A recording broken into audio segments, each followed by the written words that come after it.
Chapter 4. Fields, Electrostatics. In chapters 4 through 7, classic electromagnetism, EM, is covered, with extensive coverage on the Lorentz transform. EM is Lorentz invariant in chapter 8, which then leads to special relativity and general relativity and other topics in later chapters. This chapter, chapter 4, begins with electrostatics, and when the force is attractive, the mathematics is the same as that already encountered for gravitational systems in Book 1, for which the behavior is already well understood. Note on examples and exercises. The chapters on electromagnetism draw, foremost, from the excellent source, Classical Electrodynamics by J.D. Jackson. That was the required text for many years at Caltech. Many of the Jackson problems developed the physics theory further, e.g., Gauss's theorem, or further developed the mathematical techniques, for ODEs, definition of delta function as limit, etc. With my own notes from the courses at Caltech, and upon later preliminary exam review at the Universal Wisconsin, the addition of the completed problems from various sources were acquired in a way that seemed to provide a mapping of understanding. I wanted to convey that understanding here. Solutions to these key problems are carefully worked out in what follows, along with notes on the theory from Jackson as well as from. Basic exercises are given to rederive or verify the theory. The solutions to the exercises here, for the most part, are available via the aforementioned Jackson text, with the detailed derivations provided there. Many examples and related problems are done in order to cover material from basic undergraduate problems to advanced engineering, for antenna design, say, so the notes and problems also draw from undergraduate and graduate EM class notes/exams, and the other texts mentioned. The remarkable success and modern applications of EM will be made evident, but at the end of Chapter 7, when we carefully analyze the hydrogen atom, we will find that there is radiative collapse in the classical theory. This fundamental flaw in the theory, when dealing with even the simplest bound atomic system, will be corrected with the development of the quantum theory in Book 4. 4.1 Early Electromagnetism, Faraday's observations and Maxwell's unification. The electromagnetism, EM, examples that follow are in Gaussian units. Many examples will be drawn from Jackson, the classic graduate-level EM text. For a more complete collection of undergraduate and graduate-level examples and problems, see that text. Here the focus is on the core ideas, with many ODE examples, many in the appendix on ODEs, and many in Chapter 5 on solving the 3D Laplacian, as well as on numerous graduate-level preliminary exam examples. For an extensive history of electromagnetism, see Whittaker's books. There the amazing contribution of Faraday in describing the field behavior is recounted, and how Maxwell, with excellent mathematical skill, arrived and recognized a mapping to known mathematical constructs and their operations, the quaternions, such that mathematical equations expressing the relations could be constructed. We will jump to Maxwell's mathematical encapsulation in terms of Maxwell's equations at the outset. A remarkable feature of classical EM is that it is already, implicitly, a relativistic theory. This follows from the theory being invariant under Lorentz transformations. What the Lorentz transformation reveals, in fact, is a deeper theory and interplay between the electric and magnetic fields seen according to reference frame.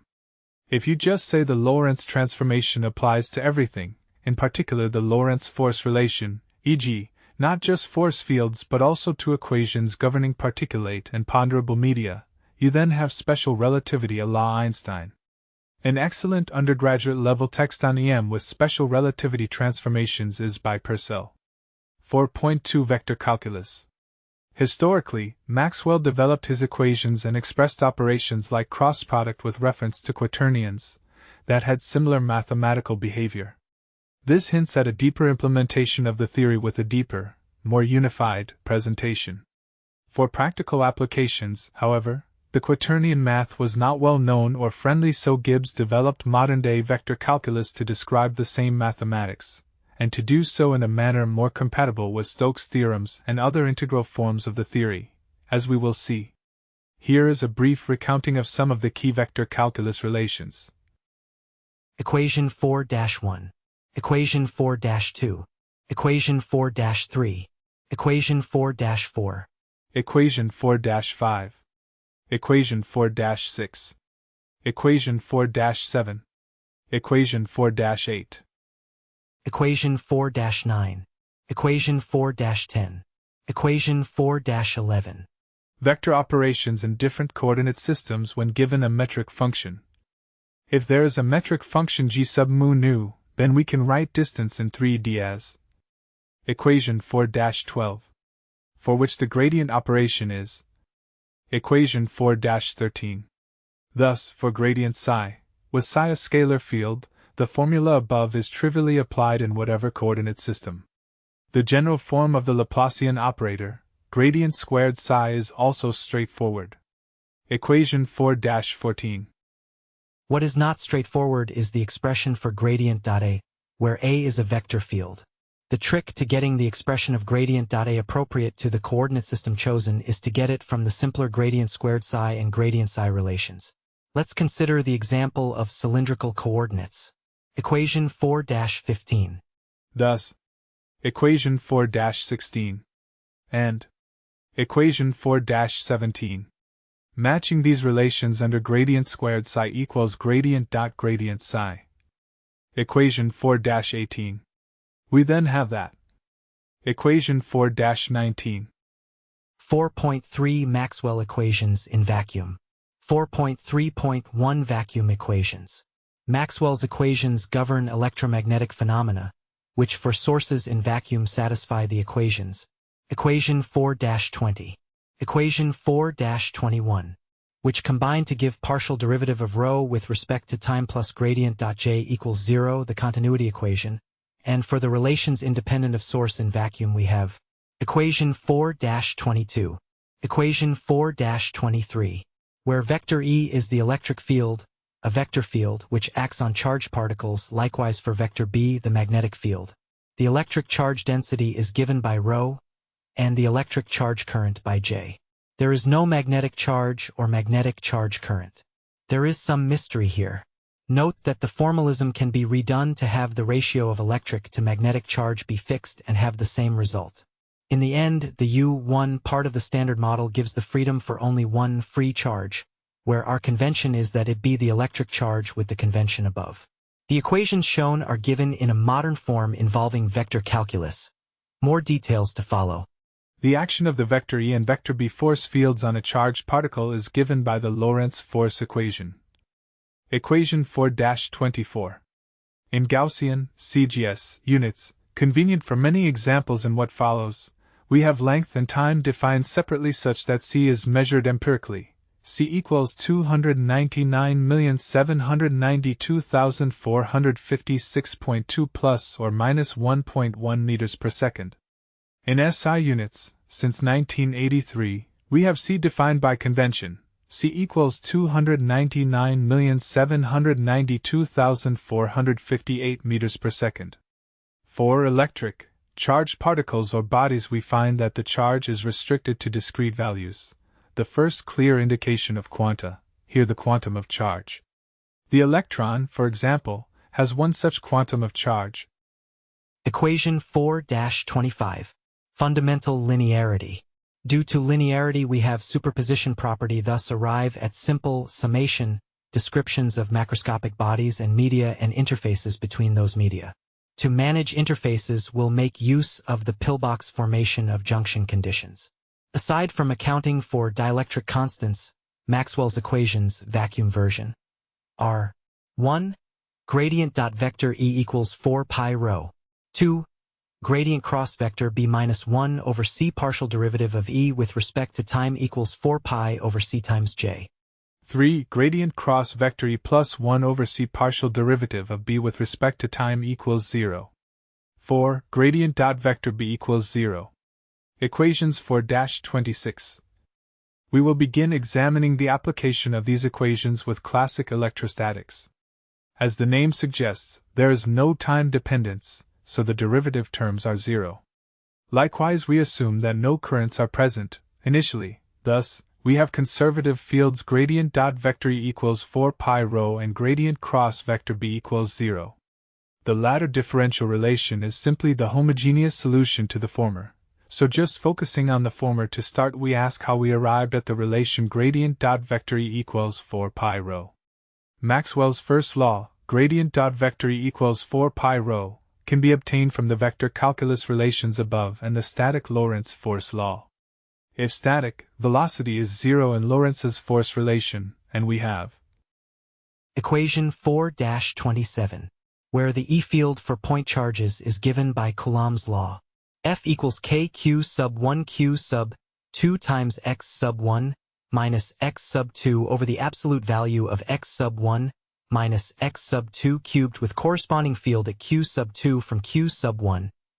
E equals kq sub 1 times x sub 1 minus x sub 2 over the absolute value of x sub 1 minus x sub 2 cubed.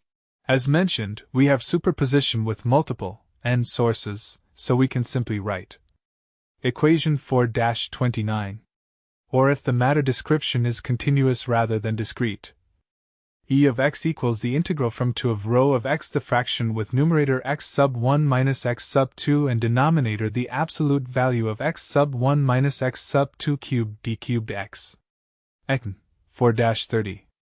From the perspective of flux through a surface, we arrive at Gauss's law.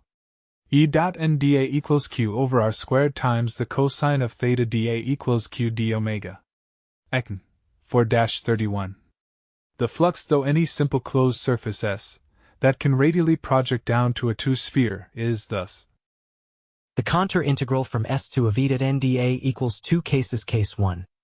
4 pi q q times inside times S case 2 o'clock q times outside times S, 4-32. With linear superposition we have equation 4-34. Equation 4-35. Obviously we have the integral vector calculus form, but paired with such, according to vector calculus, Stokes' law, etc., is a differential calculus form. To obtain it we begin with use of the divergence theorem. The contour integral on S of a dot n equals integral on V of gradient dot a d cubed x. 4-36. Which yields the contour integral from S to of E dot n dA equals the integral from V to of gradient dot E d cubed x equals 4 pi the integral from V to of rho of x d cubed x. 4-37.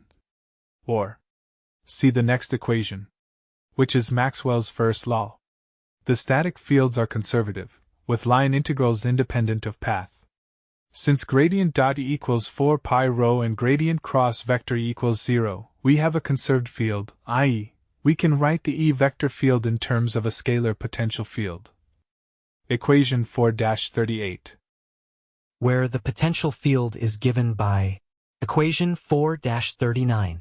Let's compute the work done on a charge q to move it from A to B in a potential phi. Equation 4-40.